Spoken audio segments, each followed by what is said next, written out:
எல்லோருக்கும் வணக்கம். எல்லோரும் எப்படி இருக்கீங்க? நாங்கள் ரொம்ப நல்லா இருக்கிறோம். இன்றைக்கி ஒரு ஃபுல் டே ரொட்டீன் ஒர்க் தான் பார்க்க போகிறோம். காலையிலேயே வந்து குக் பண்ணிட்டேன் 2 வேளைக்கும் சேர்த்து. அப்புறம் வந்து பசங்க 2 பேர் வந்திருந்தாங்க. அவங்க வந்து சாப்பிட்டு கிளம்பிட்டாங்க வீட்டுக்கு. அவங்கள வந்து வழி அனுப்பிட்டு தான் வந்து வீடியோ எடுக்க ஸ்டார்ட் பண்ணேன். கட்டலில் வந்து நிறைய ட்ரெஸ் வந்து துவைச்ச துணி வந்து இருந்துச்சு. அது எல்லாத்தையுமே வந்து மடித்து வச்சுட்டேன். வந்ததும் பையன் தூங்கிட்டான். அதுக்கப்புறம் தான் ஒர்க் பண்ணுறதுக்கு ஸ்டார்ட் பண்ணேன்.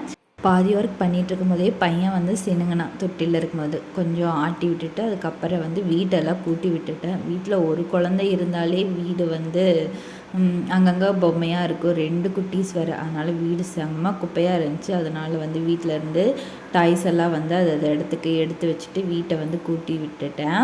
அதுக்கப்புறம் வந்து நேற்று வந்து மாவு வந்து ஆட்டி வச்சுருந்தேன். நல்லா புளிச்சிருந்துச்சு. பார்க்குறதுக்கே சூப்பராக இருந்துச்சு. நல்லா புளிச்சிருக்கு, இட்லி நல்லா வரும் அப்படின்னு சொல்லிட்டு புளிச்ச மாவையும் வந்து இன்னொரு பாத்திரத்துக்கு வந்து ட்ரான்ஸ்ஃபர் பண்ணி ஒரு ஃப்ரிட்ஜுக்குள்ளே எடுத்து வச்சுட்டேன். ஃப்ரிட்ஜில் வந்து ரொம்ப ஓரளவுக்கு பெரிய பாத்திரமாக இருந்தால் வைக்க முடியாது. அதனால் வந்து வேறு பாத்திரத்துக்கு ட்ரான்ஸ்ஃபர் பண்ணி ஃப்ரிட்ஜில் எடுத்து வச்சுட்டேன்.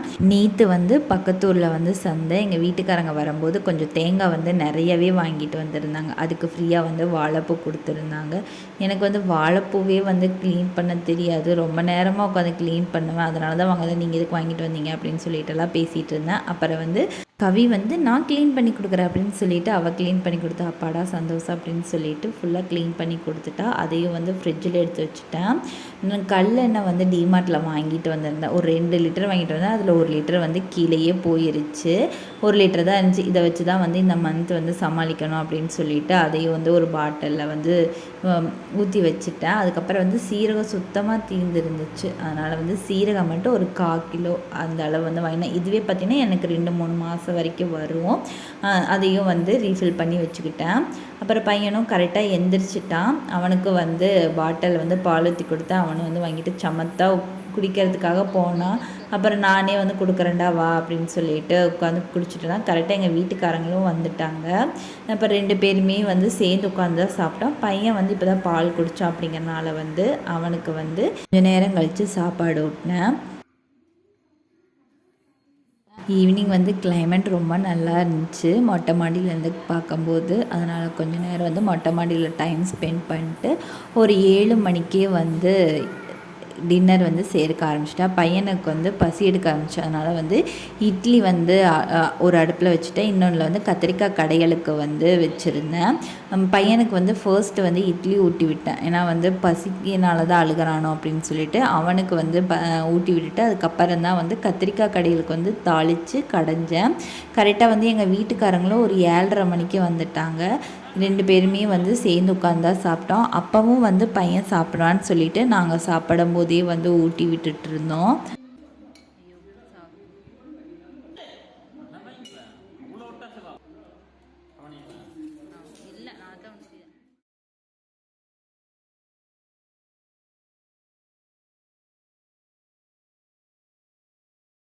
இட்லி சுட்டா அப்படின்னா வந்து நான் தான் பரிமாறேன்னு சொல்லிட்டு ஒவ்வொரு இட்லியாக ஆளுக்கு இருக்கிற இட்லியாக எடுத்து வச்சுட்ருப்பான். அந்த மாதிரி தான் ரகலை பண்ணிகிட்டு இருந்தான். கடைசியில் வந்து எங்கள் வீட்டுக்காரங்க காஃபி வச்சு கொடுக்கணும் அப்படின்னு சொல்லும்போது எனக்கு வந்து கேசரி வந்து சாப்பிடணும்னு இருக்குது இப்போது அப்படின்னு சொன்னதுனால சொன்ன டக்குன்னே வந்து செஞ்சு கொடுக்கறதுக்கு வந்து ஸ்டார்ட் பண்ணிட்டாரு. சரி நான் உங்களுக்கு வந்து காஃபி வச்சு தரேன், நீங்கள் வந்து எனக்கு கேசரி பண்ணித்தாங்க அப்படின்னு சொல்லிட்டு அவர் ஒரு அடுப்பில் பண்ணிகிட்டு இருந்தேன். நான் வந்து ஒரு அடுப்பில் வந்து டீ வச்சுட்டு இருந்தேன். நான் வந்து பையனுக்கு வந்து பால் காய்ச்சிட்டு இருக்கும்போது திடீர்னு வந்து மைண்டில் ஸ்ட்ரைக் ஆச்சு, ஒரு பால் கேசரி வந்து ட்ரை பண்ணுவோம் அப்படின்னு சொல்லிட்டு பால் வந்து ஆட் பண்ணோம். ஒரு 3/4 டம்ளர் அளவுக்கு ரவை போட்டோம். அதுக்கு வந்து 1:3 ரேஷியோவில் வந்து தண்ணி ஊற்றினோம். அதில் பாதி வந்து பாலும் ஆட் பண்ணி பால் ப்ளஸ் தண்ணி ஆட் பண்ணி வந்து செஞ்சுருந்தோம். ரவையெல்லாம் வெந்ததுக்கப்புறம் முந்திரி திராட்சை இல்லை, அதனால் வந்து வெறும் நெய், ஏலக்காய் இது மட்டுமே போட்டு பண்ணியிருந்தோம். செஞ்சதுக்கப்புறம் ஒரு 5 மினிட்ஸ் வந்து மூடி வச்சுட்டு அதுக்கப்புறம் வந்து சர்வ் பண்ணி சாப்பிட்டோம். பால் ஆட் பண்ணதுனால டேஸ்ட் வந்து சூப்பராக இருந்துச்சு. என் பையனுக்கு வந்து கொஞ்சம் வந்து டேஸ்ட்டு கொடுத்துருந்தேன். அவனுக்கு வந்து டேஸ்ட் ரொம்ப பிடிச்சிருந்துச்சு.